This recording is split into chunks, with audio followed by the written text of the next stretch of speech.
rights of the LGBTIQ people. Mind you, this is happening within the EU in 2025. So in this report, we conclude that Hungary has turned into a hybrid regime of electoral autocracy. And the most worrying thing is that this total crackdown of the freedoms of people, rule of law and democracy has not led to any meaningful action by the Council. To the contrary, during 7 years of the Article 7 procedure, the Council enabled Orbán to enrich himself at the cost of society and our European values, and even let him hijack and undermine our security policy. The Commission failed to take decisive and effective action at crucial moments. Hungarian people received the message that their freedoms and democracy are not safe in the EU's hands. It's high time to choose their side and act with urgency. The EU institutions must use all available tools to stop this. This report calls upon the Commission to use infringement procedures in a more effective way and to take additional budgetary measures by freezing up to 100% of EU funds for Hungary. Additionally, the report calls upon the Council to identify a risk under Article 7, paragraph 1, and initiate the procedure under paragraph 2, including the possible suspending of voting rights. The report states that any further inaction would be a breach of the rule of law principle by the Council itself. So I am proud to present this report with the support of a broad, constructive majority in this Parliament, and I thank my shadow rapporteur sincerely for the team spirit in which the report came about. It shows the Parliament's unwavering support to the Hungarian people and the European values. And finally, last October, at its 9th hearing on the Article 7 procedure, the Council itself concluded that more Member States want to see action. Well then, Council, take it. You have all the evidence of the value breached, and with this report, you will once again have our urgent call to act. Thank you. Thank you very much, dear colleague. Commissioner McGrath, you have the floor.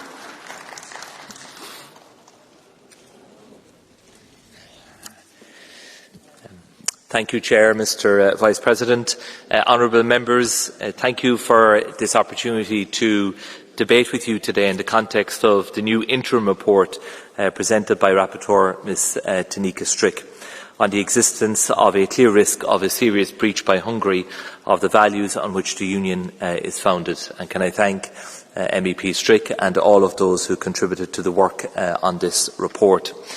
The rule of law is one of the founding values of the European Union, enshrined in Article 2 of the Treaty on the European Union. Protecting and promoting the rule of law is a major priority for me as Commissioner and for the whole College of Commissioners. We continue to share many of the concerns expressed by the Parliament in its recent proposal of September 2018, triggering the Article 7.1 procedure for Hungary. The procedure under Article 7.1 TEU covers a wide range of rule of law issues.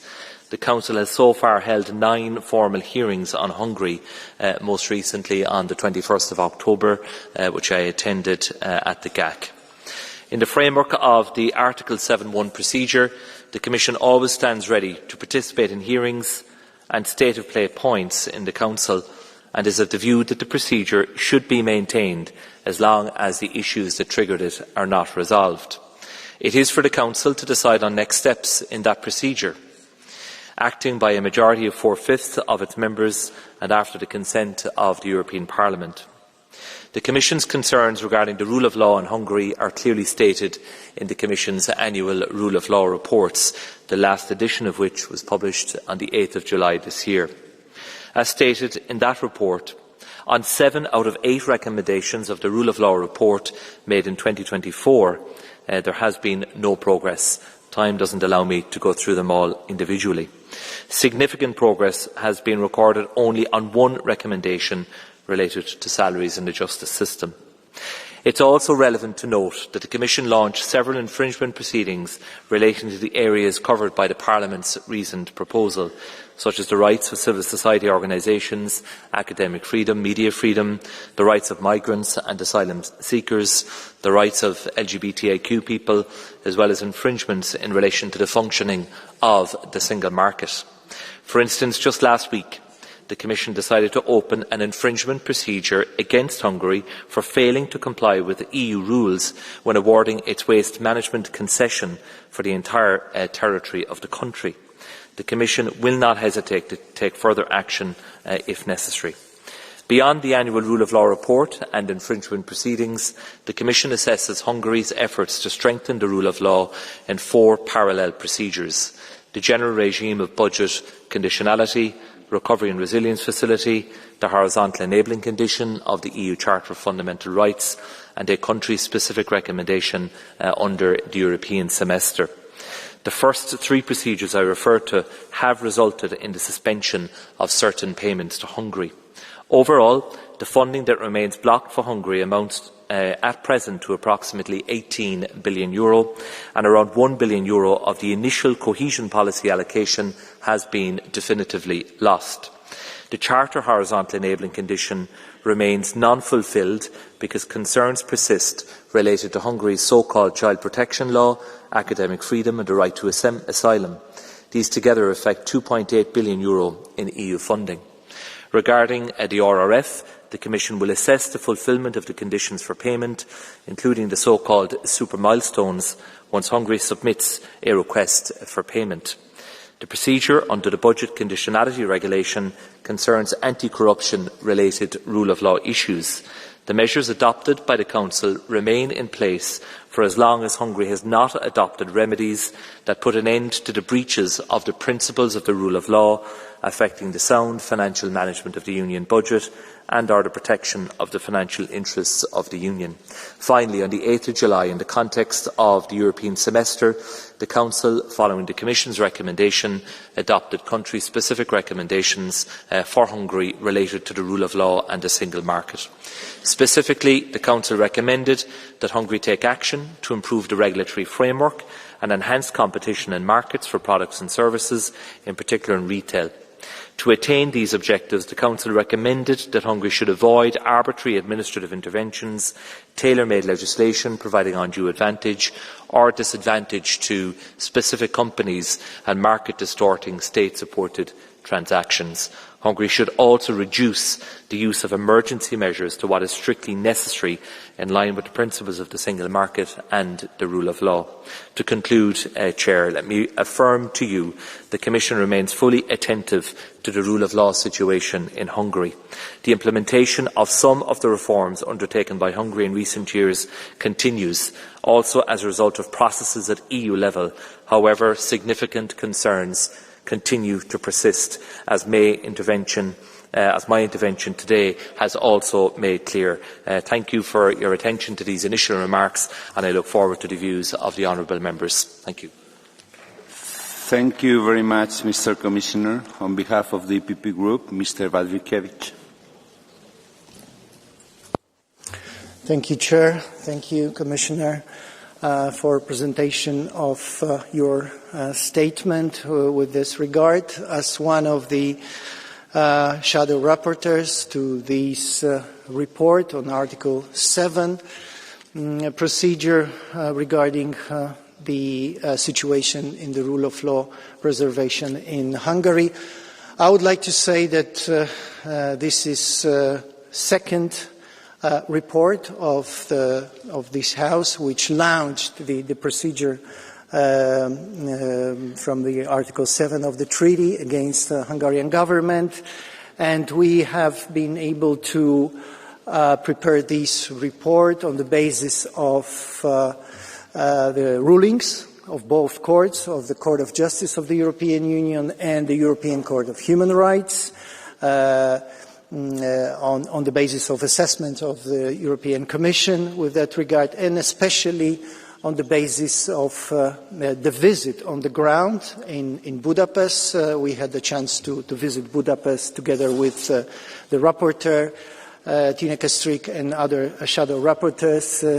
And unfortunately, what we observed in Budapest in Hungary is that all of the standards of the rule of law and the preservation of the human rights are unfortunately dropped down within that time since the last visit in Budapest of the delegation from the European Parliament. So we described all of the violations of the rule of law very precisely in this report, and we are presenting the full description to this House, which launched the procedure against the Hungarian Parliament, against the Hungarian government 8 years ago in 2018. Thank you very much. Thank you very much, dear colleague. Madame Dobrev, on behalf of the S&D Group.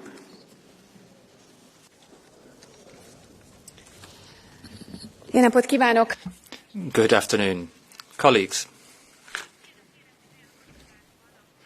What is life like in a country where one party has a two-thirds majority and is therefore able to decide on everything? What is it like for everyday citizens in a country where one person has power over everything? We don't very often ask that question, even in the European Parliament. But for 15 years now, we've been saying that democracy is over in Hungary, and that is right. We have power without restrictions. But I'd like to just outline what this is like for everyday Hungarians. The whole country is under the rule of one party, and this is the case all over the country, where civil servants are afraid of Mr. Orbán and his orders. We have a political mafia, and there's basically no market economy in Hungary, and corruption runs the whole system. And obviously, everybody's rights are curtailed. Anybody who has a slight opposition to what the powers at the top want, then they will face the full force of the administration and may even be spied upon. How can this system be maintained? Well, huge amounts of money that come from elsewhere. Meanwhile, Hungarians have been completely abandoned. If they turn to the state for help, then no, there's complete indifference. Over 15 years, one of the best countries in Central Europe has become one of the poorest. We spend the least on social benefits, on healthcare, etc. And this is because over the past 15 years, we've had one-party rule. Well, what's the EU done? Well, it's found excuses, and we've seen it took 10 years for steps to be taken, and it was the European Parliament that actually raised its voice to make sure that that happened. Well, Hungarians don't have enough time to wait.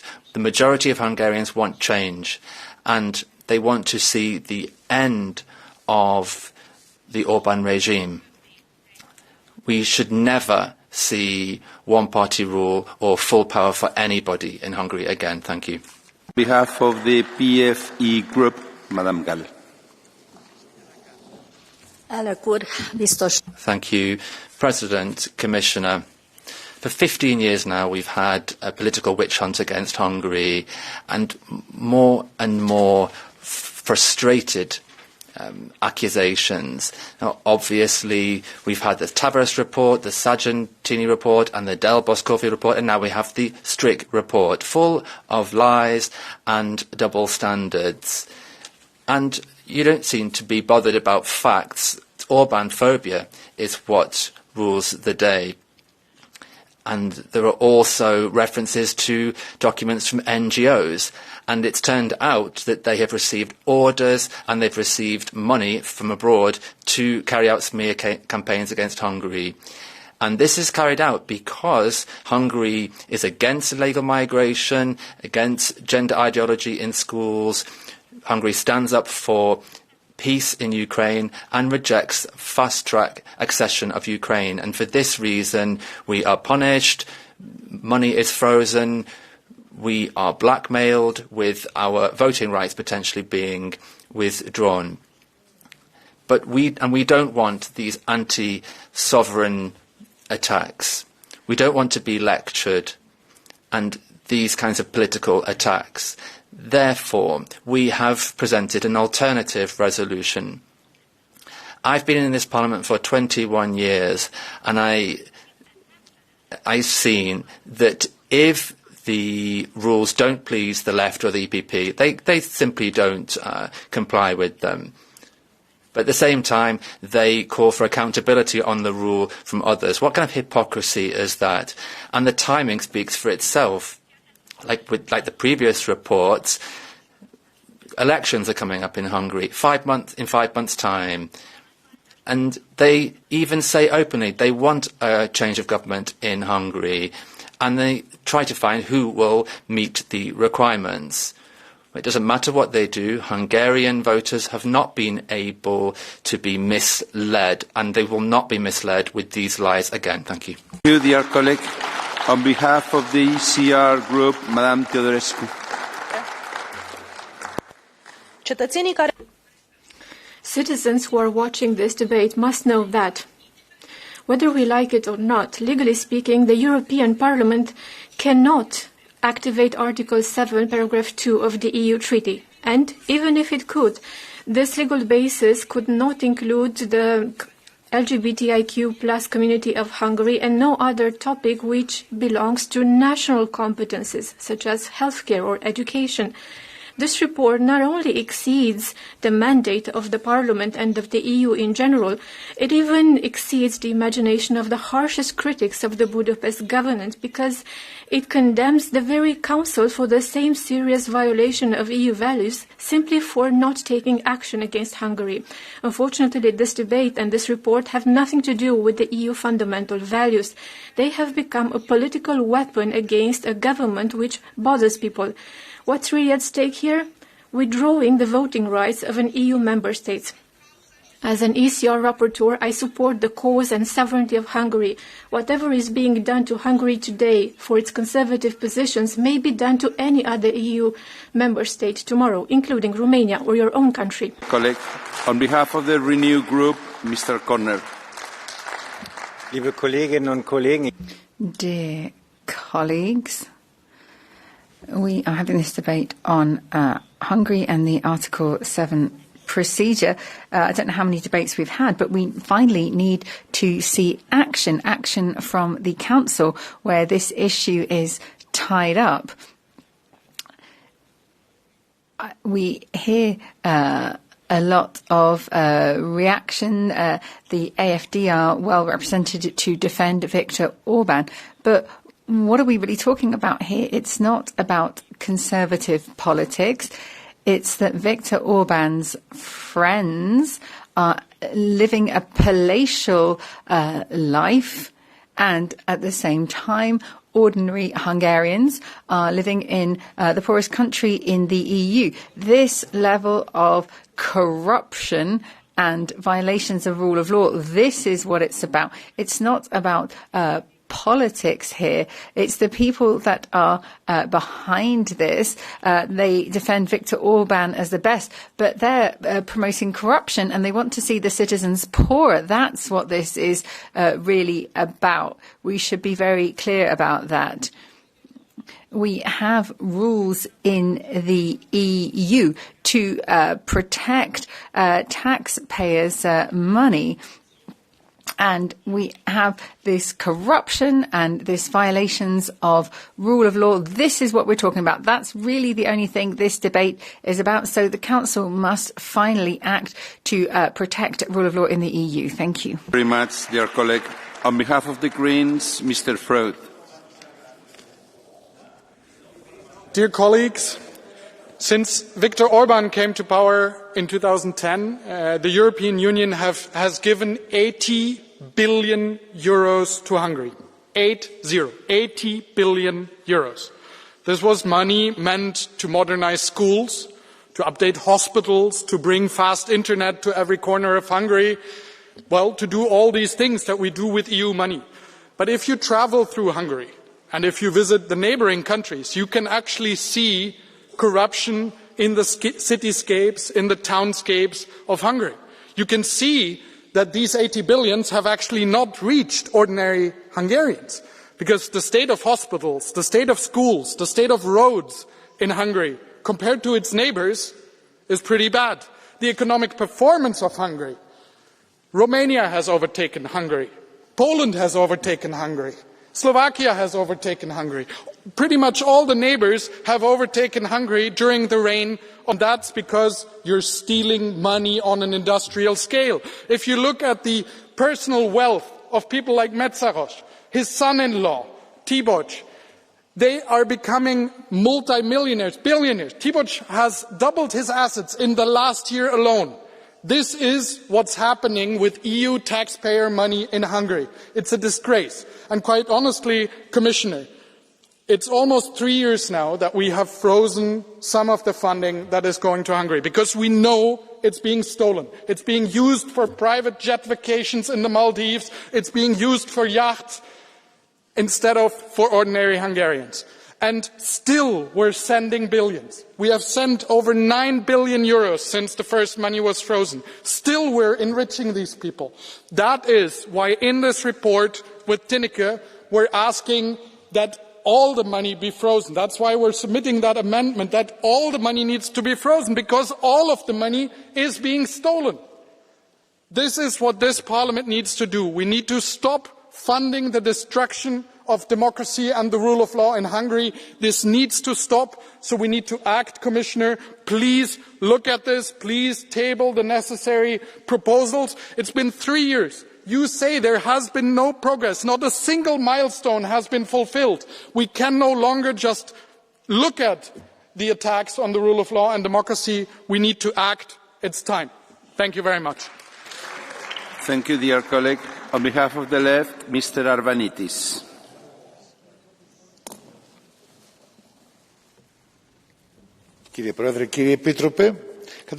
Thank you very much, President. Commissioner, in the European Union, there is not a single member state that has to be a part of this project. I don't understand why they're complaining. We have values, we have principles. But many governments currently are undermining rule of law. And Mr. Orbán is the top individual in that. And for some time now, Article 7 has been underway, and yet corruption continues. Judges are persecuted. LGBTQ people are persecuted, journalists as well, anyone who doesn't agree with Orbán. So what is clear is that there is a full lack of respect for law and for democracy in Hungary. We saw that as what happened with gay pride just a few months back when we were there on the ground. And so I should like to congratulate Madam Streeck for the text that she has put to us. And I should also like to thank the shadow rapporteurs from the S&D and from the EPP. We have worked excellently well together, honestly. And at a certain point, we find ourselves in a situation where the EU is losing its values. But many of us remember that. And therefore, we have to continue to fight for rule of law and continue on that path forward. Thank you. Your colleague, on behalf of the ESN group, Madame Vordenberg. Well, the lack of political will to tackle corruption and the limited powers of the Integrity Authority are a cause for deep concern. This is the only line of the text with which I can agree. However, we've seen disappearing text messages, the golden toilet scandal, and therefore it's difficult to believe that you have the political will to tackle corruption.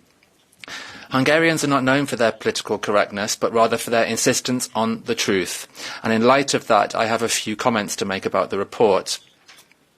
When a tiny minority imposes its worldview on the majority society, we call that Bolshevism, and we recognise it even when it appears under the guise of the gender lobby. If you believe that protecting children as a priority is incompatible with human rights standards, in our view, that is abuse. In our view, restricting the right of assembly began with the police terror of 2006 in Hungary. You've never spoken out against that. And not with the pride marches that were held under police protection. And at those pride marches, it was the rights of those who demanded that the government enforce laws who had their rights restricted. If the protection of minorities is important for you, then you should speak out against those parts of the Slovak Beneš decrees that discriminate against indigenous Hungarian and German communities. We are also concerned about the violent attacks on Hungarian streets, and this is why we want to bring Ilaria Salis and her Antifa comrades to justice. If you want to make my country safer, then I ask you not to defend the far-left MEP who's been suspected of violent crime next time. We help those fleeing war, but we defend our borders against foreign invasions, and for that you owe us a debt of gratitude.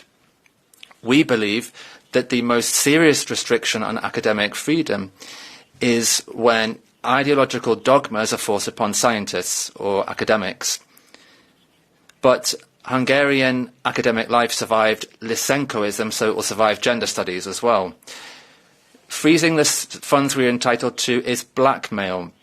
And the use of the veto by member states does not show a lack of loyalty, but it shows that we're exercising our rights. In our opinion, as well, another thing, after a university is closed, you cannot continue teaching there, especially if it's in one of the most expensive parts of Budapest. And so next time, finally, I'd like to ask you to meet proper civil society representatives next time you collect data. We go on to the second part of the debate now, and Mr. Vasquez Lazaro is the next speaker. Thank you very much, President, Commissioner. When we look at the Orbán government, it's a lot more than an internal problem. It's a constant threat to EU values and to our democratic freedoms. When one member state disregards its counterbalances, it is not just bad for its citizens, but it compromises all of Europe's credibility. We need freedom of expression, independence of the judiciary, freedom of academia, of people being able to meet. People should be able to love who they want. Slowly, an ecosystem has been built where power is concentrated. Opposition voices are silenced. Now, this isn't a witch hunt, as Ms. Gál said. You don't seem to understand that Europe's value is in the independence of its judges, a pluralistic society, strong institutions and public officials who are never above the law and respect judicial decisions even when it's uncomfortable for them. These are the very essence of our democratic identity, and these pillars make the EU the best place in the world to live. We need to defend that. The Council should not be afraid to activate Article 6 when they believe that these fundamental values are under threat. And the Commission has to fight against this inertia and needs to act firmly to protect these values and the rule of law. It needs to be done in a direct and tangible way. Let me say, Hungary is not the only country that has these problems. In Spain, there was also an issue for leaking of confidential information. We have countries that are going against Article 12. It's important we defend legality, transparency, institutional counterbalances. It can't just be nice words. There has to be actions. Thank you very much. Muchas gracias, señor Vázquez Lázaro. Now it's time for Mr. Smisek. Koleżanki i koledzy, kiedy mówimy dziś... Colleagues, now today we are speaking about rule of law and the Orbán regime we're not talking about abstract elements of the treaties. We're talking about the tangible issues related to citizens, their lives, and their rights. And I'd like to give you an anecdote. A journalist, an investigative journalist from Hungary, 31 years of age, discovered that his phone was tapped using Pegasus. Not because he was a threat to security of the state, but because he was carrying out his job, investigating corruption, the interests of oligarchs that were closely linked to Orbán's regime. Amnesty International confirmed that his telephone was the most tapped in all of Europe. A journalist, a citizen, a European citizen, treated as an enemy. That is the essence of the problem in Hungary. The Orbán government knows no limits, and they use this as a way of revenge. Moreover, when it comes to the citizens, today Hungary is amongst one of the poorest countries of the EU. We also see, for example, that the courts are not free and that regional press and national press is sapped, attacks against civil society and academia. But this does not remain within the borders in Hungary. We have seen Ukraine, which is fighting Russia, the brutal attack of Russia, and Hungary is preventing the fundamental action and is questioning sanctions or trying to sabotage any EU action, all the while strengthening its links with the Kremlin. Therefore, it is clear there is a clear risk of a serious breach of EU values. The situation in Hungary is getting worse year by year. We call on the Council to trigger Article 7, and EU funds should go directly to the final beneficiaries, moving around the Orbán government. Today, Orbán is against European solidarity, and he is strengthening his links with the Kremlin, giving asylum to Polish asylum seekers that are fleeing justice in Poland. And we have two former justice ministers from Poland that are currently sought by courts in Poland, and they are currently standing in asylum in Hungary. Therefore, I'd like to go back to the anecdote at the outset of my speech. The journalist in Hungary teaches us that when you start to spy on journalists, democracy dies, and it dies in fear. And our responsibility today is to put an end to that free, and we hope for Hungary to be free. From ECR Group, do you accept it? Okay, thank you. My next speaker is Mr. Notek. Thank you, Chair. Dear colleagues, harmful conglomerate of Socialist People Party, Liberals and Greens set our great continent on fire. Look what this conglomerate did to our countries. They opened borders and imported people with culture incompatible with EU values. They increased regulation to such level that businesses better leave our continent. They reduce freedom and slowly install censorship. And they use people money to finance political NGOs and so-called independent fact-checkers and media to hit anybody who disagrees. And these technocrats now attack Hungary because of values. Why? Because of fear, Hungary. Because of fear, other patriots like in Czech Republic, Poland or Slovakia. Because we have safe streets. We do not import culture nor religion. And because we are able to say no to Brussels if they come with migration pact or with federalization of Europe. So, dear Hungary, dear citizens of Hungary, one message for you. Be proud of your great country and your values and never surrender. Thank you. Köszönöm. Sorry, dear colleague. You have a blue card from Mr. Sipper. Not attached. Mr. Sipper, you have the floor. Thank you, Mr. President. In accordance with our rules of procedure, I would also like to react to the reply that my colleague will give me. Dear colleague, I was wondering if you could explain to me the rhetorical concept of whataboutism. Thank you.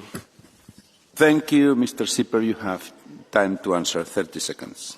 Herr Sipper, Sie verstehen nur Bahnhof. Danke. Well, you won't understand that. Thank you very much. Now it's time for Mr. Inselvini. You have the floor.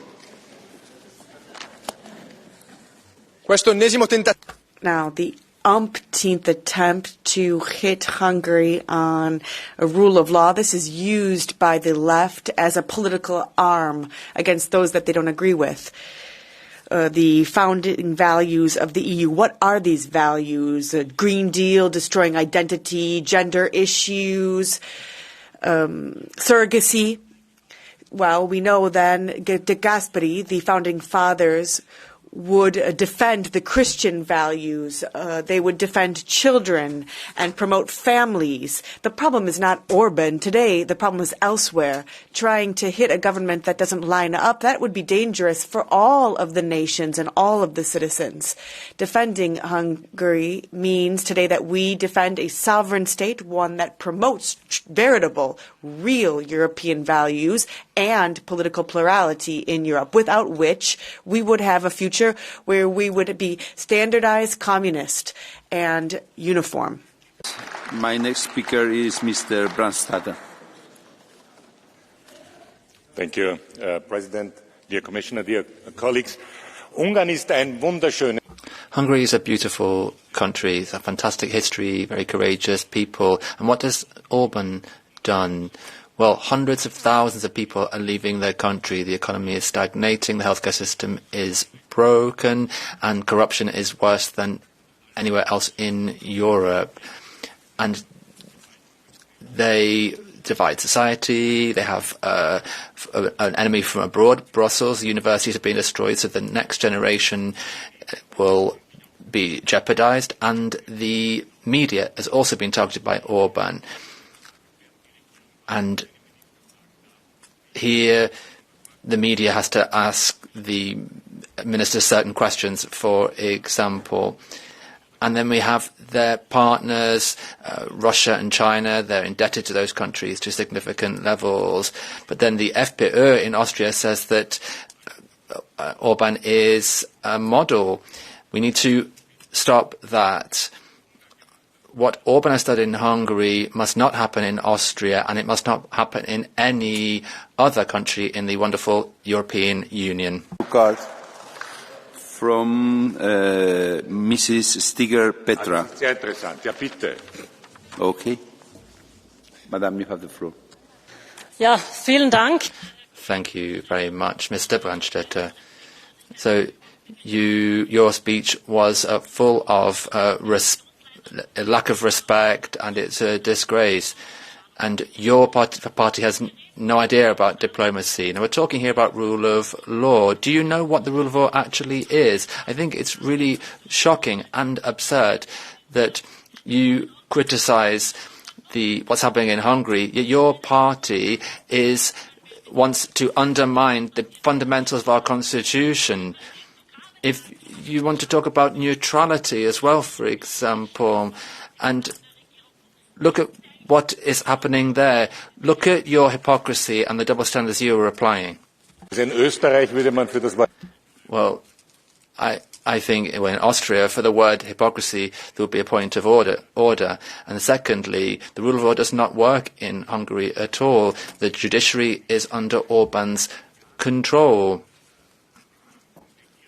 There is still a decree-based rule since the pandemic started. And look at the economy. This is particularly bad.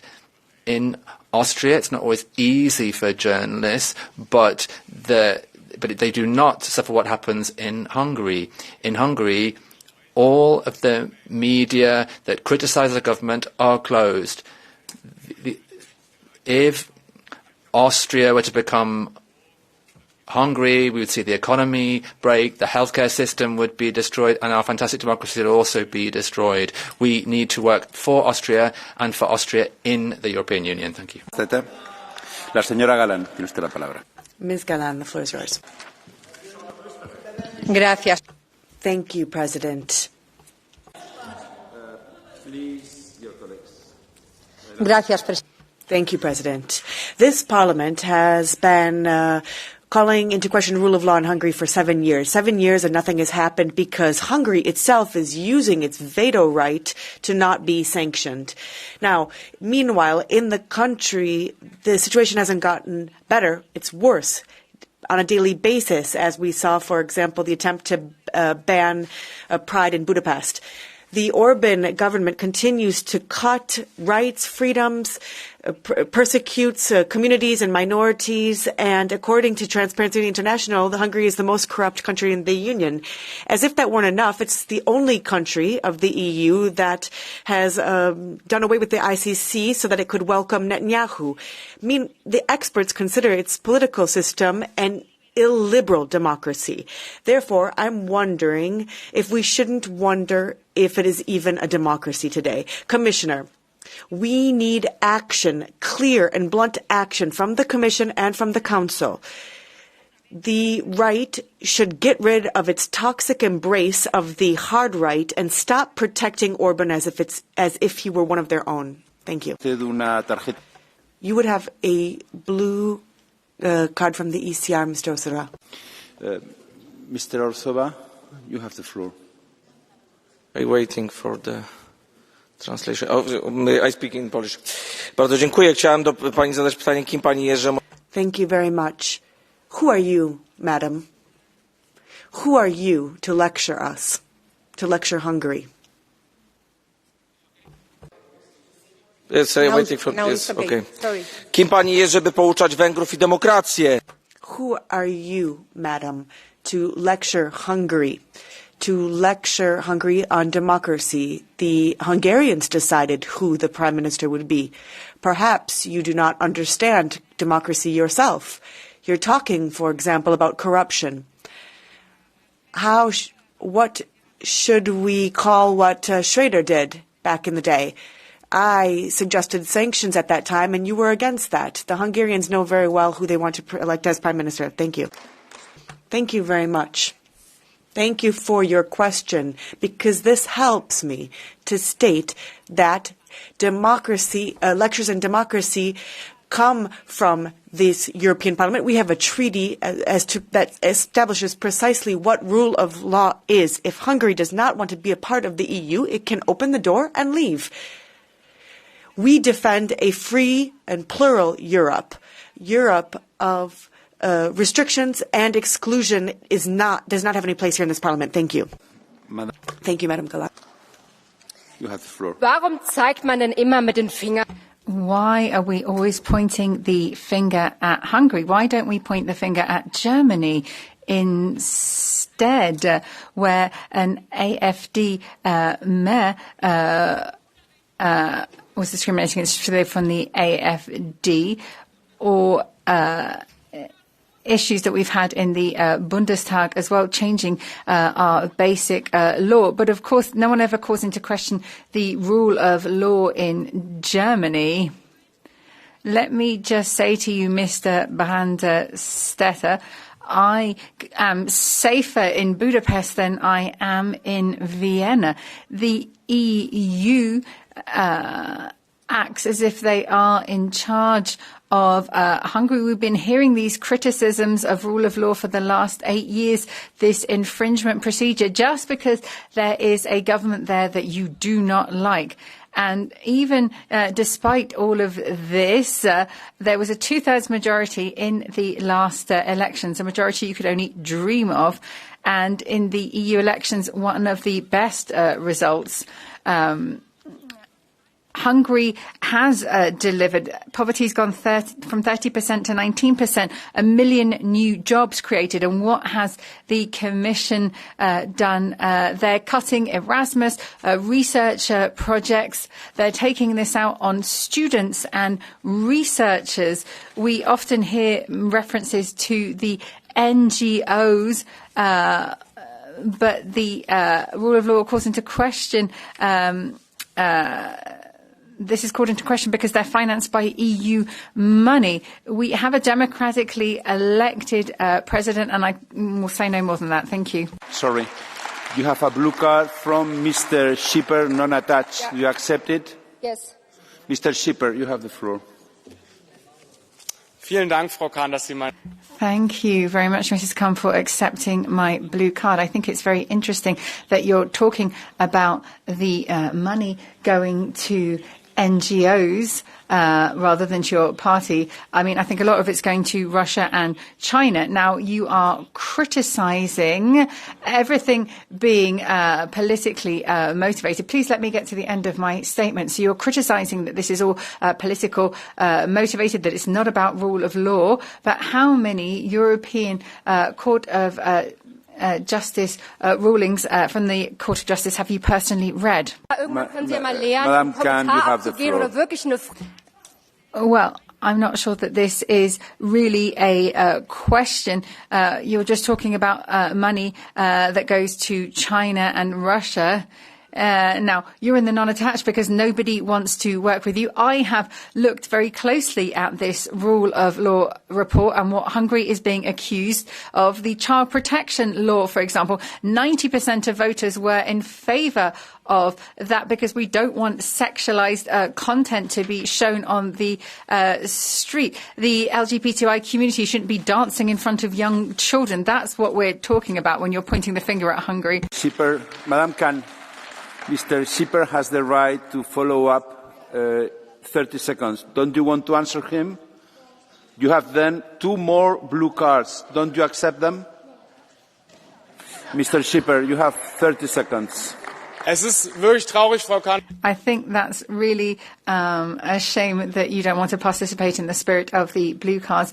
Let me just explain what happens with the non-attached. You decide to be non-attached. It's not really an issue of friends here.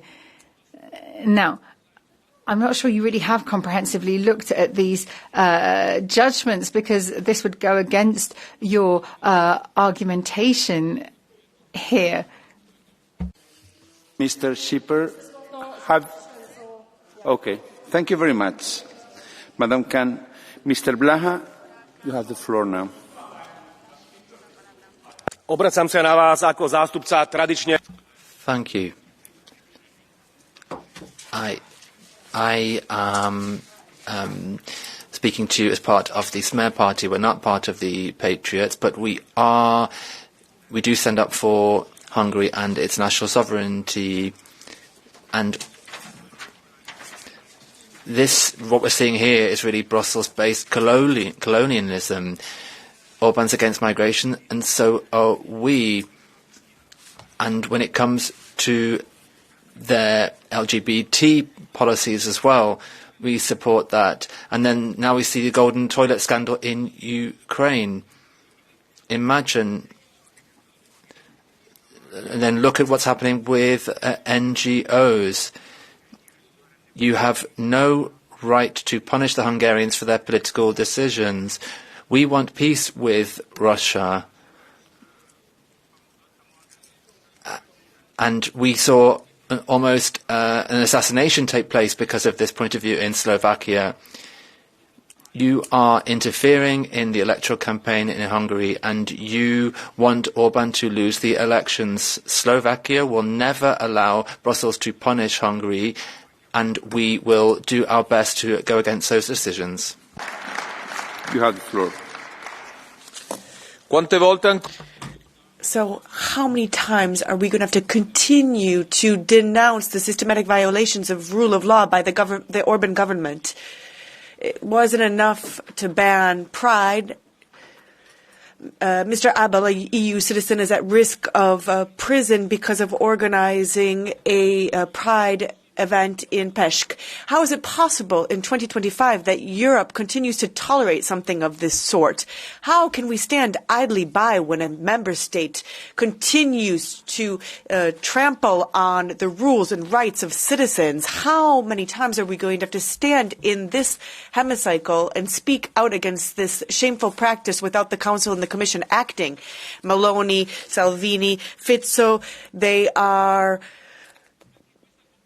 adopting this illiberal model, and it's slowly encroaching on our rights in Europe, a union that is founded on liberal democracies and the European Charter of Fundamental Rights. This is not dead word. We must trigger Article 7, suspending the voting rights of Hungary and freezing EU funds for EU rights. There is no compromise, no acceptable compromise. Thank you. Tiene usted la palabra.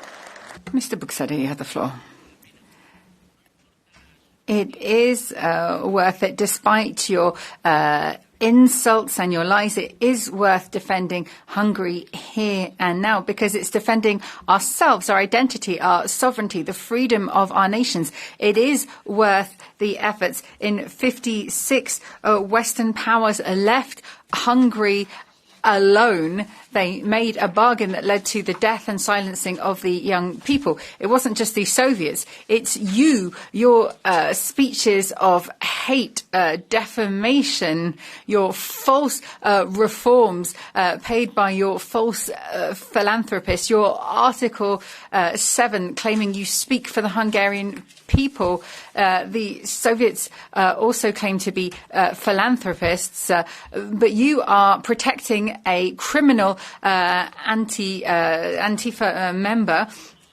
What we are defending here today, when we defend Hungary, we defend the innocence of children, the autonomy of families, the freedom of the people and the sovereignty of a nation. So yes, it is worth it. Gracias, señor Buxade. Mr. Ozdoba.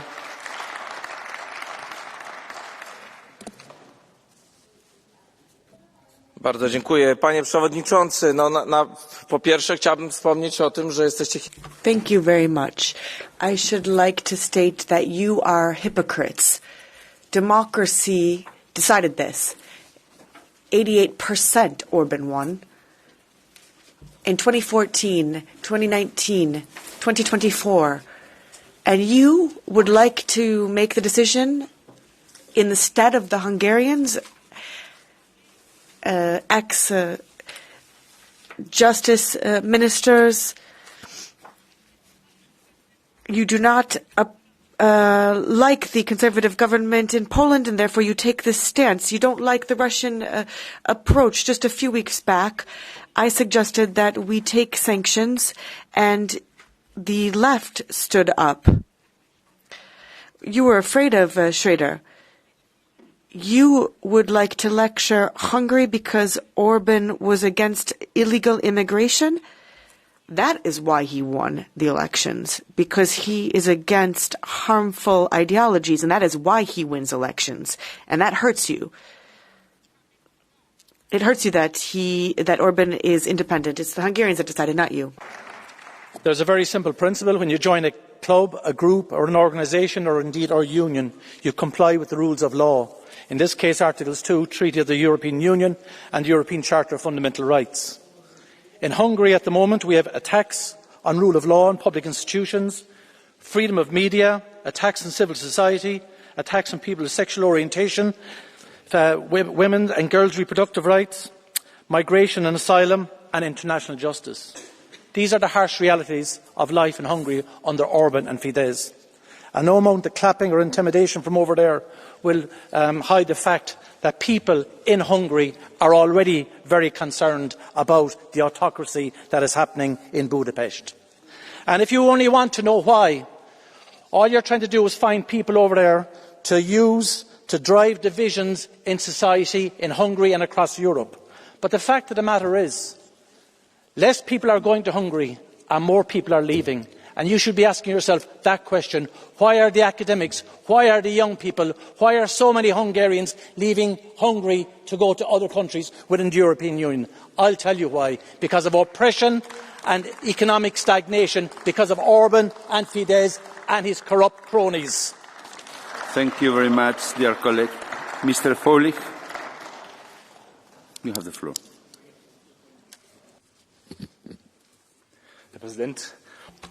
President, Hungary what are those particular values that are being violated right now? We see what's going on in different countries, in Romania, where democracy is essentially being undermined, where elections are being annulled, and no-go areas for children in different countries as well. So all of a sudden, let's not forget that in Hungary, that there were individuals that were killed by Afghanis. So indeed, in Germany and France, numerous different issues which are totally ignored. But you look at Hungary and what's going on there. So you've remained silent on those events in numerous different countries. But Hungary, you've targeted them. National sovereignty, Christian values, protecting the borders, and peace. That's what you're criticizing right now. You're against Orbán, you're against Hungary, and you're against the identity of that country and the character of it. It's arrogance, actually, what you're expressing. And it's a socialist dictatorship that was fought against in that country. And right now, what you're implementing and what you're imposing is something similar to that. Thank you. You have a blue card from Mr. Corner from Renew Group. Do you accept it? You have the floor. Vielen Dank, Herr Kollege. Thank you, Mr. Fröhlich, for taking my question. Maybe just one thing from you, because the AfD are always saying that they want to defend German taxpayers. How can you reconcile this with your conscience, this massive level of corruption, these cases that have been described in detail 1,000 times over, that are documented, where a millionaire is saying, I'm rich because God, fortune and Viktor Orbán has helped me. Why don't you act against that? Because this is German taxpayers' money disappearing in people's dark pockets. Couldn't you waste one single word on that? Mr. Fullick? Nein, Herr Köhler, es ist mir nicht. Mr. Köhler, Mr. Bovendik said that indeed these corruption issues have to be dealt with, but but let's not forget that these particular issues, where money is going from the German taxpayers, there is money going from the German taxpayers for these gender issues, for this gender ideology, for undermining our very, very principles. That's a waste as money as well. So if you're going to look at the waste of money, then look at it elsewhere, not just where you're talking about right now. Please, Mr. Freud. You are not. Yes, please, Mr. Freud. Yeah, please repeat. It's not your time. Please finish. Yeah, I already said what I wanted to say, but if you want to blue card me again, please feel free. No, he hasn't asked for it. Thank you very much, dear colleague. You asked something. Blue card. My next speaker is Mr. Karataisa.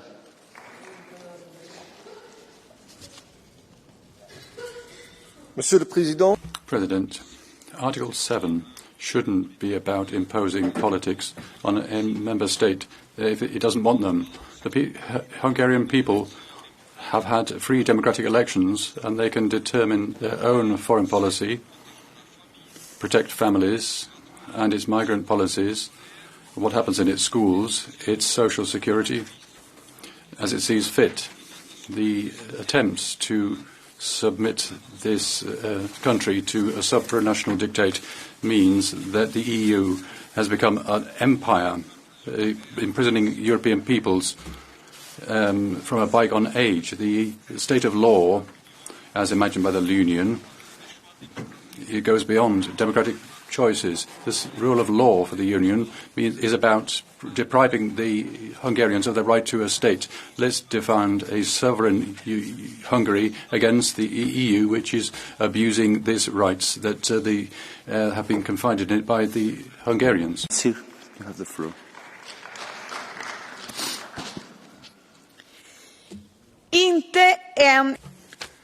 Not a single crown should go to rogue governments like the one in Hungary today. We can never accept attacks on people who think differently, LGBTI people, journalists, civil society, or against women's rights, and certainly not that our Swedish and European taxpayers' money is used for strengthening this form of government. Step by step, Viktor Orbán is transforming Hungary into a full-blown dictatorship. And yes, it concerns us all, partially because we're part of a common European society built on values of democracy and rule of law, and because this is an anti-democrat. Any anti-democrat in any European state should see that they will not be accepted without consequences. But above all, for the Hungarian people, they deserve better. It's unacceptable that EU countries haven't been able to agree on removing the Hungarians' right to vote in Council. But now it's high time for the Commission to freeze all economic support to Orbán's repressive regime. Our taxpayers should strengthen Europe, not reward those who suppress.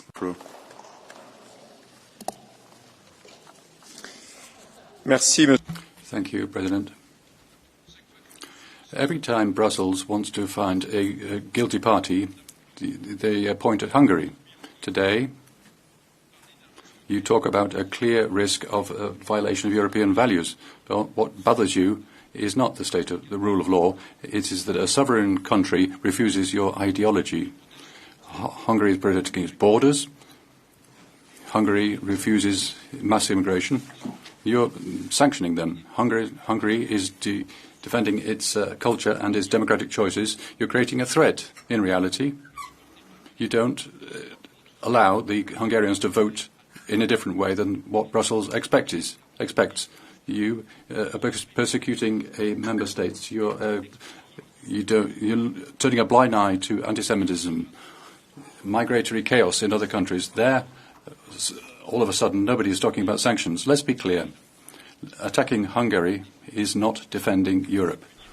It is punishing people which isn't giving up its sovereignty. And sadly, in this union, you are free if you think as in Brussels. Madam Karlsruhe, you have the floor.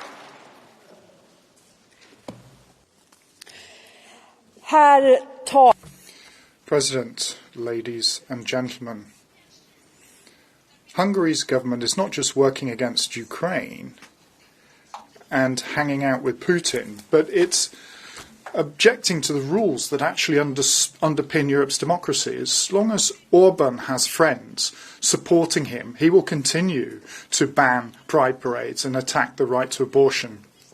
Friends such as the Sweden Democrats, who here in the European Parliament believe that Hungary should keep its right to vote and continue to cash in lots of EU money. That's something that we Liberals do not support. If you don't respect the agreements you've agreed to, then there should be consequences. If you don't deal with corruption, then you should deal with the consequences. Hungary should not have a single word to say on this, and they shouldn't get a single euro in support as long as Orbán is undermining European democracy. Our patience is wearing thin. Thank you very much, dear colleague. Madam Lasakova, you have the floor. Colleagues, I'm very pleased that in this plenary we are talking about the rule of law, and I do not like if somewhere there is corruption.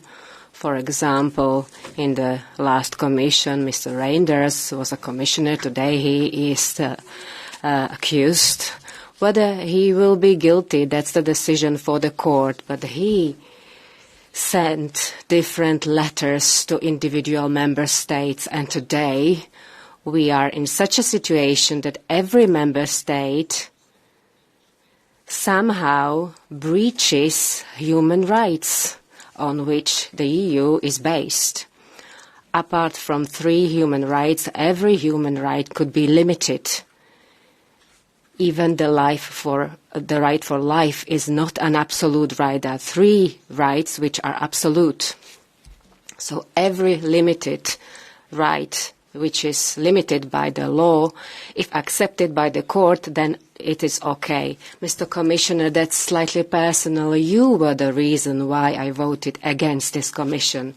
For me, you are a very pleasant surprise. Thank you very much. Very much, dear colleague, Mr. Zechman.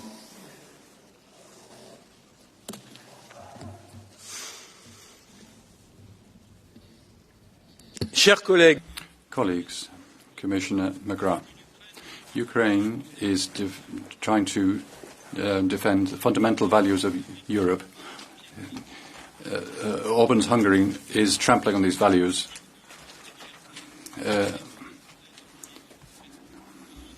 These are judges who have been muzzled, NGOs pursued, and generalized corruption, amongst other things. Europe, in 2022, took financial sanctions to help residents of Hungary.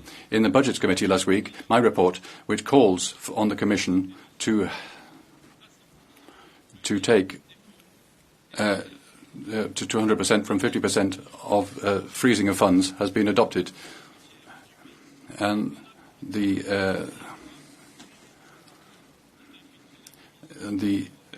Hungarians have infiltrated the commissions.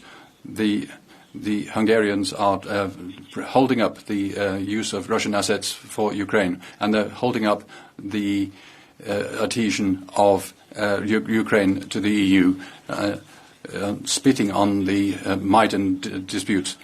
The hand of Europe shouldn't tremble, and under the treaties they should suspend Orbán's right of veto in the European Council. Mr. Stega. Madam Stega. Sorry. Ja, die ungarischen Yes, the Hungarian elections are coming closer and closer, and the EU is doing what it can do best at influencing elections. We're seeing one political attack after another. The EU wants to deploy all its resources to counter the Orbán government and its party and allow its puppet to take place. Mr. Magyar, who is a puppet of Mr. Weber. So you want to get rid of the veto right for Hungary to allow armaments and to go to Ukraine. And you silent when Hungary is fighting for peace instead of war, for families rather than other nonsense. It's the interests of Hungary's population that Orbán is working. It's not dancing the tune of Brussels. But I can promise you one thing, you're not going to be successful here because the citizens have seen through your tricks. They're going to show you what democracy means, and this EU propaganda manipulation will be rejected out of hand. You have two blue cards, one from Mr. Freud from the Greens and the other one from Mr. Brandstetter from Renew. Do you accept them? Jens Brandstetter. Okay. Mr. Brandstetter, you have the floor. Ja, danke. Thank you. Ms. Steger, two questions. Do you know how many people have left Hungary between 2015 and 2013? It was actually 400,000 people. Second question, Ms. Kahn said she doesn't feel well in Vienna. Do you know who in recent years which has become the most livable city in the world? And do you know, study what is the safest city in the world? Where is Vienna on that scale? Is Budapest above or below that? Madam Steger. Herr Kollege Brandstetter. Mr. Brandstetter, contrary to you, I know who has put these questions to whom, and I know which is the most livable city in the world. This wasn't the citizens who were asked. This was a stitch-up. I know you have no idea, because you don't have your head to the ground in Austria. You don't know what citizens are saying. It's hundreds of thousands of illegal migrants that are coming. Just go to Favoriten, walk the streets as a woman. You wouldn't feel safe, but you're in the government. You're giving up our independence and our security with your European policies. Señor López Aguilar, tiene usted la palabra. Mr. López Aguilar, you have the floor, please. Sorry, Mr. Brandstetter. Señor López Aguilar, tiene usted la palabra. You have the floor, Mr. López Aguilar. Thank you very much. Commissioner McGrath, 8 years, nothing less than that, since the sanctions procedure, Article 7, against the government of Orbán was triggered for violating the very, very principles and values of Article 2. It's an issue of credibility of the European Union because Orbán has responded with he's ignored all of this. So this violation of the articles of Article 2, let's not forget, we are defending European citizens, the citizens of Hungary as well. We're defending the minorities of Hungary as well. They are also citizens of the European Union. Political pluralism as well. And all those activists who have raised their voices against Orbán, they've been completely obliterated. The constitutional architecture as well is being undermined. So, Commissioner, it's now time for the Commission to move forward with the conditionality clause, to move forward with those particular sanctions. Action has to be taken immediately to deal with these particular violations and to uphold Article 7 of the treaties. You have the floor. That's me. Thank you, Mr. Laszlo. The real one. You want total, limitless foreign intervention in Hungary. This is the dream of the TISA party, the European People's Party, and the left-wing political groups. So what is the essence of the draft resolution against Hungary that will be voted on tomorrow? First of all, you want to suspend all EU funds allocated to Hungary to favour TISA in the campaign. We know this because Kinga Kollár has let it slip. You want to suspend Hungary's voting rights and veto in the Council. This is how you want to pave the way for Ukraine's accession to the EU, as discussed not only by you but also by Ukrainian leaders. And thirdly, after the USAID funds have been cut off, you are demanding that the European Commission fill the coffers of liberal left-wing NGOs and media outlets with rolling dollars, euros. And you are doing this in the name of protecting EU values. Are these EU values? There seems to be no limit to shameless cynicism. Hungarians do not want foreign interference. Only the Hungarian people can decide on the fate and future of Hungary. 28th of June, I was in Budapest for the Pride Parade. The government there is transforming Hungary into an autocratic system. Europe is not a bankomat machine. It isn't a till just handing out money. There has to be respect of fundamental rights, and this construct has to open its eyes right now. Article 7 has to be respected. Sanctions have to be implemented immediately. The mechanism has to be triggered immediately. Nothing has changed in these years that have passed after so many warnings. So it's now time to defend our values in the years to come in a world which is increasingly difficult. We cannot allow ourselves to make any sort of mistakes. There cannot be any slippage whatsoever. Thank you. Psychosis, mental illnesses unknown by those affected and leading to paranoia or schizophrenia. Those who set the agenda have psychosis. The EU, that doesn't talk about Russia, is turning its back on the US and China. The EU has resolutions on human rights, giving lessons to countries throughout the world. And Europe is isolating itself, is talking about international matters. Each plenary sessions, we talk about Hungary. It's not psychosis, it's an obsession, an illness. The subject today is the existence of a clear risk of a serious breach by Hungary of the values on which the Union is founded. The Hungarian rulers don't have psychosis. It's a difference with the EU's representatives. That should be welcomed. Long live independent Hungary.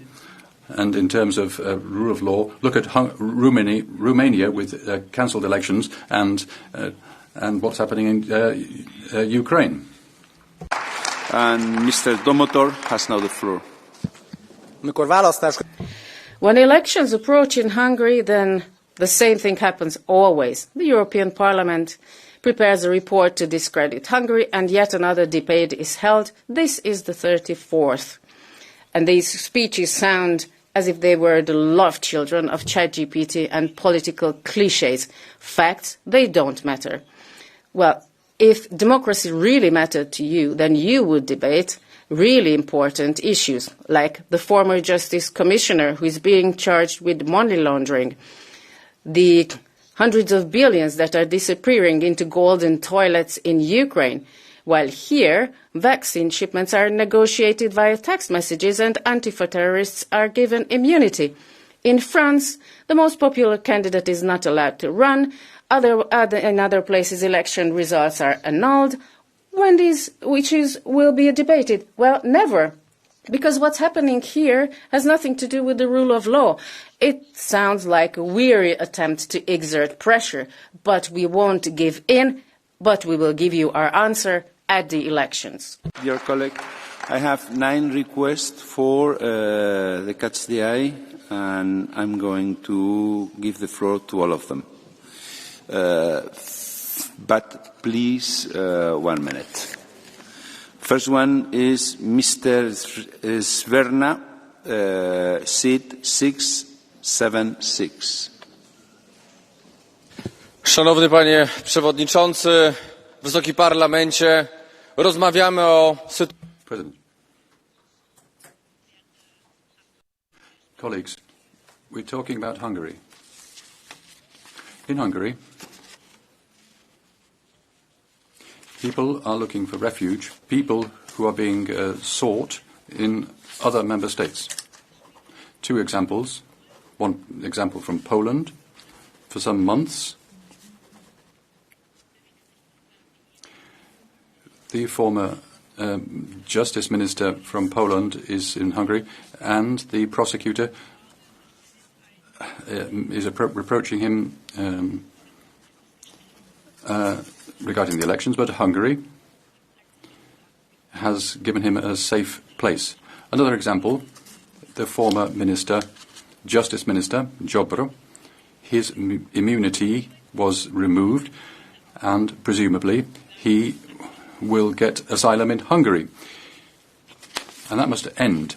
We must have the possibility. Sit 210. Thank you, Mr. President. Democracy, the rule of law are the cornerstones that Europe was built upon. There should be no room in Europe for corruption. Judicial independence, free media and the right to assembly must be protected. While we are seeing signs that these values are under threat in Hungary, the European institutions have done a terrible job in addressing legitimate issues. Instead of fact-based and objective evaluations, the EU keeps focusing on Hungarian healthcare systems, family policies and even Hungarian public transport. The EU is making a fool of itself. If the EU elite is so worried about Hungarian public transport and healthcare and so on, maybe you should resign, move to Hungary and try to fix these issues. Because as an EU representative, these matters don't belong to your table. Thank you. Thank you very much, dear colleague. Mr. Minchev, seat 192. Thank you very much, Chair. Dear Mr. Commissioner, dear colleagues, democracy is like a dike holding back a rising tide. If we ignore the first crack and we hesitate to reinforce the walls, the flood will still come. And when it does, it will not just wash away one country's rule of law, but will undermine trust in our entire Union. Hungary's backsliding did not happen overnight. It grew in the silence of our hesitation. Every day we delay, every compromise we make with impunity, we send a message that the rule of law is negotiable, that corruption can be tolerated, that judicial independence is optional. But the cost of inaction is not just Hungary's, it's ours. Because when we allow one member state to dismantle democracy, we embolden others. And what starts as a crack becomes an unbridgeable divide. This report is not just about Hungary, it's a test of our resolve. The longer we wait, the harder it is to reverse the damage. We saw it now in Hungary, and unless we act decisively, we will see it elsewhere. Thank you very much. Thank you very much, dear colleague. Mr. Hangluth, seat 613. Jene, die heute Those who are talking about the rule of law in Hungary today were the same who were pushing for the left-wing terrorist Salis to be freed. And we've heard people having maintained that they've supported that. So a suspected left-wing terrorist is being supported because they think they're supporting the TISA group. And if you are trying to make political credit from left-wing support for TISA, you are undermining the rule of law. TISA and Peter Magyar are the ones who are undermining law there. My friend, Mr. Schipper, seat 841. Thank you, Mr. President. Liebe Menschen Europas. People of Europe, when one thought in kindergarten and didn't know what to say, the people would answer and say, "You're just stupid." Just a way to insult people. And the same thing that is happening right now. The populists and extremists in this House are doing the same thing. Anybody who accuses Hungary of this violation of rule of law, Mr. Floquin, our friends from Austria, they simply respond and say they have no arguments. They have no arguments at all. And because their policy is one of hate. It is not based on values, on hope, and on happiness. You are poison for our continent. You're poison for your countries. And the moment will come where people will wake up and you'll be tossed out of this parliament. And I'll be very happy on that day. Thank you. Sorry. Madam Adamovic, seat 270. Czy państwo całkowicie autorytarne może być w Unii Europejskiej? Niezależne od rządu, zależne od rządu. I don't know if an authoritarian state should be in the EU. The judges are dependent on the government. The opposition is attacked. The media isn't free. The elections aren't honest. That is the definition of an authoritarian state. That is the exact description of the Orbán regime. We have done it in Poland. We've managed to free ourselves from the Kaczynski power before this, its tentacles tried to take over the elections. Now in Hungary there is the fear of prison for those who stole from the regime. It's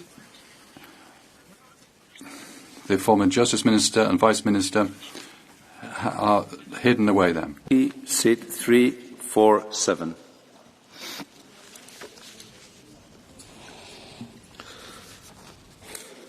Szanowny Panie Przewodniczący. Thank you, President, ladies and gentlemen. This debate is a further example of the hypocrisy in this chamber. You're saying that you're in favour of the rule of law and you're defending it, but if in another state somebody wins the elections who doesn't come from your world, you shout fascism or you accuse them of fascism. Democracy just means if everything goes according to your plan, if your mates are in, Commissioner Reinders or Eva Kaili, who have prepared resolutions and criticised Poland at the time of the Law and Justice Party's rule. Today, Donald Tusk has the power in Poland. He's your friend. And we've heard a great deal about this just 1 month before legal proceedings, he said that he should be arrested and that law should be used the way I want it to be used. Madam Fries, seat 32. I must admit, I find it a little bit funny how some colleagues in this House seem to think we have this debate because someone doesn't like the government in Hungary. No. This is about a government in Hungary who seems that they don't like their own citizens, that they don't respect the democracy that the country that they have, has elected them. But Hungary deserves better than this. The citizens deserve better than Orbán and his corrupt friends, deserves better than a government that breaks the rule of law. Authoritarians always start by going after the minorities. That's why protecting them is the front line of defending democracy itself. So when Orbán and his government targets them, he's testing whether we in Europe will blink. Europe is a union of values, not a cash machine for leaders who undermine democracy at home while demanding our respect abroad. Orbán tries to marginalise, but the EU must defend, because they are the European citizens and their rights are non-negotiable. They deserve our unwavering support. Hungary and its citizens deserve better than Orbán. Thank you very much, dear colleague. And my last catch the eye time is for Madame Janovici Sosoaka, seat 858.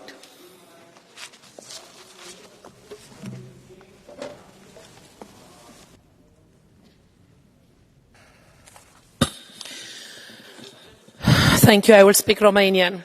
But please stop this scandal there. În primul rând, tot ceea ce se întâmplă aici. First of all, everything that's happening here has nothing to do with Hungary. Everything we've heard refers to Romania, in fact. We should be discussing the infringement against Romania.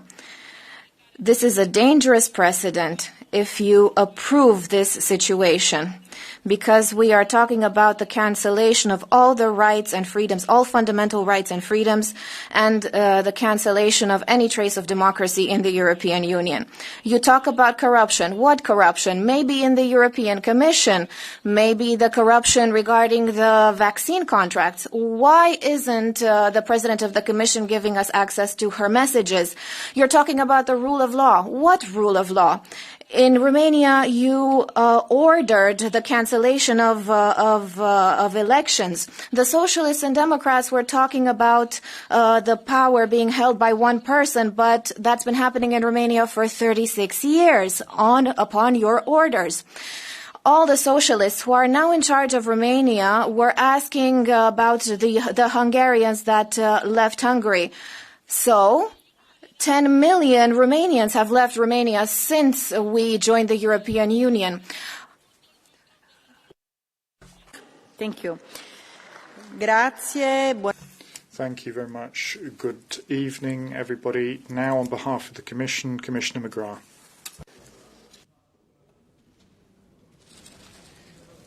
Thank you very much, Chair, and I'd like to thank all of the honourable members for their contribution to what was a vigorous and lively debate.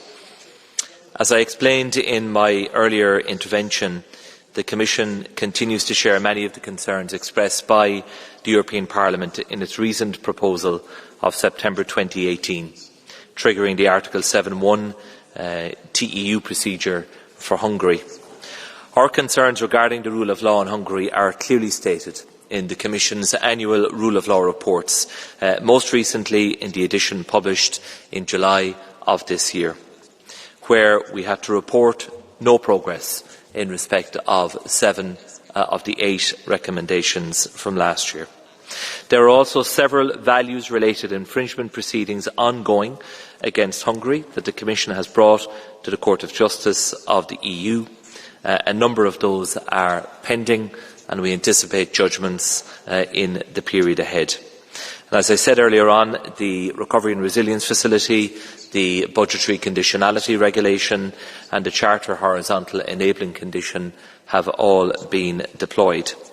The country-specific recommendation to Hungary of the 8th of July 2025, issued by the Council and related to the rule of law and the single market in the context of the European semester, also points to important issues to be addressed. The Commission continues to believe that the Article 7(1) procedure offers a useful avenue for political dialogue and should continue until the concerns underlying the Parliament's recent proposal have been effectively addressed. In my first year as a Commissioner, I have attended 2 such discussions at the General Affairs Council in relation to this Article 7 procedure, one in May and one in recent weeks. And I and my team in the Commission remain available to support the Council in its consideration of the Article 7 procedure. But it is a matter for the Council to consider that matter. Our Union is based on cooperation around our shared values. The Commission remains committed to engage constructively with the Hungarian authorities on all of these issues. And I think it is important, finally, to highlight that the rule of law is not some abstract concept for any or all Member States. It is a fundamental part of the legal architecture of the European Union, provided for in Article 2 of the Treaty and defined in legislation passed by this House as well. And it remains a core binding obligation of all Member States of the European Union.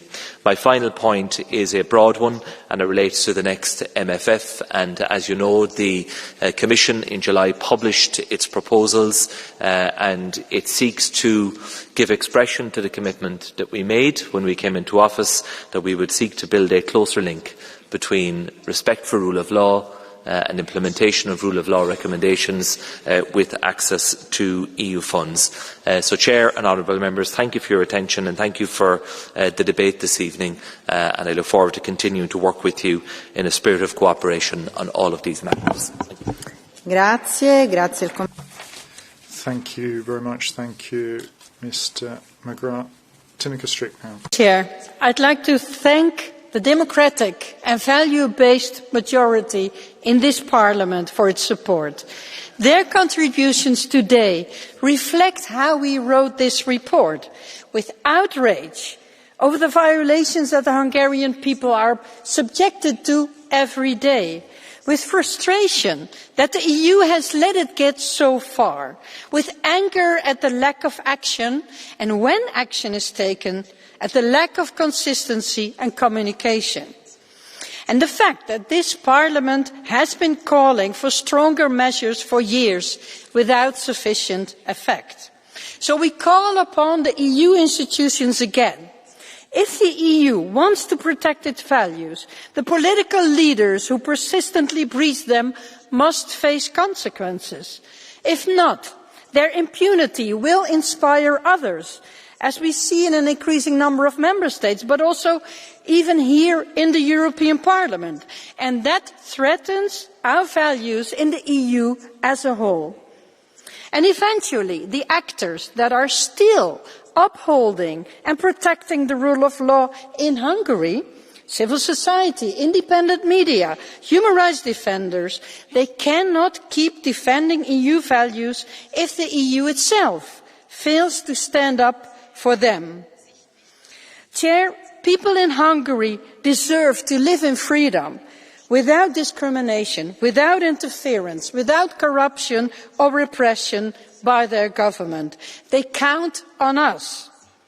And therefore, I would like to thank again my shadow rapporteurs for their loyal and ambitious cooperation in this process, as well as the LIBE Secretariat and our advisers.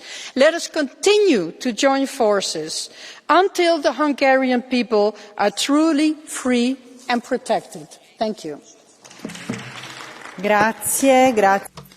Thank you very much. Thank you to everybody. The debate's now closed and the vote will take place tomorrow. The next item on the agenda is Mr. Lehner's report, Enhancing Police Cooperation in relation to the prevention, detection and investigation of migrant smuggling and trafficking in human beings, enhancing Europol's support to preventing and combating such crimes. So, without further ado, I give the floor to the rapporteur, Mr. Lehner. Thank you very much, Madam President, dear Commissioner Suica, dear Colleagues, let me first of all, at the end of this legislative procedure, thank first of all the colleagues who have worked with us on this file. I think your cooperation was excellent. I would also like to thank the team of the Commission, Commissioner Brunner, your colleague, Madame Suica, for his excellent work, the team from the Council Presidency, our budget rapporteur, and all the colleagues who have worked on this. Today, over 90% of migrants who come illegally to the European Union rely on smugglers, criminal gangs who exploit very vulnerable people and treat them simply as a business opportunity. Often, these people are exposed to dangerous journeys and subjected to violence and abuse. And these networks, these criminal networks, they adapt rapidly, shifting routes, exploiting new technologies and changing their modus operandi with extraordinary speed, generating up to €6 billion a year. And these are exactly the reasons why it is so important to conclude this revision. And it's also part of a much broader European effort to reinforce and safeguard the Schengen area, to strengthen the protection of Europe's external borders, and to enhance the internal security for all EU member states and citizens. This package represents a decisive step and sends a strong message. Smugglers and human traffickers will no longer operate with impunity within the European Union. And rather than creating an entirely new regulation as originally proposed by the Commission, we agreed with the Council to introduce targeted amendments into the existing Europol regulation. And this approach ensures continuity, legal clarity and a swift reinforcement of Europol's operational capabilities. And let me highlight some of the concrete progress we achieved. First, we are strengthening Europol's institutional framework by formally establishing the European Centre Against Migrant Smuggling within Europol. For the first time, this centre is codified in the regulation. It will coordinate data sharing, reinforce operational support and bolster cooperation between Europol, other relevant agencies, as well as the national actors in impact. Secondly, Europol will now receive enhanced operational and data handling capabilities. The regulation reinforces information exchanges between Member States and Europol, including access to valuable intelligence from immigration liaison officers deployed in third countries. Third, Europol's mandate now also covers the digital dimension of migrant smuggling and human trafficking, including activities conducted on social media platforms. And this is essential because much of the work of these criminal networks these days takes place online. And to implement all these new responsibilities, Europol will receive substantial additional human and financial resources, an extra budget of 50 million and 50 new posts. And these reinforcements will ensure that Europol can truly deliver on its mandate. Now, beyond these sectoral improvements, we have also taken some first horizontal steps towards a more effective Europol. This includes strengthening Europol's capacity to process biometric data under strict safeguards. And this is an increasingly indispensable tool in the fight against organised crime. We also acknowledge the important role of deployments and operational task forces, enabling Europol to better support Member States through analytical, operational, technical and forensic expertise. Its mandate is also extended to criminal offences linked to breaches, for instance, of EU restrictive measures. And these broader horizontal improvements form the first building block for a much-needed future reform of Europol that we expect very soon. Colleagues, this revision is an important and necessary reinforcement of Europol at a time when criminal networks are increasingly aggressive, sophisticated and transnational. It equips Europol with new tools, new resources and a clearer mandate while laying the groundwork for a more ambitious overhaul in next year's revision. Thank you very much.